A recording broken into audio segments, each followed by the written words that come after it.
Yo, what's up guys, welcome back to the channel, and today I'm gonna show you how to apply for a military discount on your Geico insurance policies in 2025.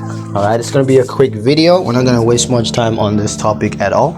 Just gonna give you guys a quick step-by-step guide on how to get this done. So let's jump straight into it. Now the first thing you're gonna need to do is to log into your Geico account online. So just go ahead and open up the Geico's website and then log into your account using your username and password.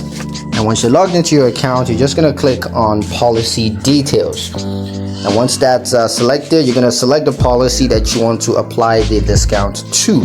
So go ahead and select that, and then you're gonna click on apply for military discounts. Next thing you're going to need to do is to enter your military information.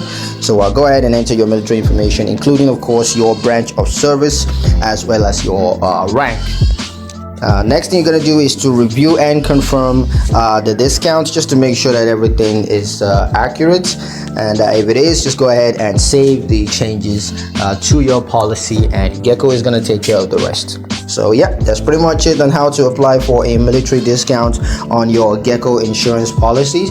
I hope you guys liked the video. Hope you found the information useful enough. If you did, like the video, comment down below, let me know what you thought. Share the video with your friends and subscribe to the channel if you haven't done so already, and I'll catch you guys in the next one.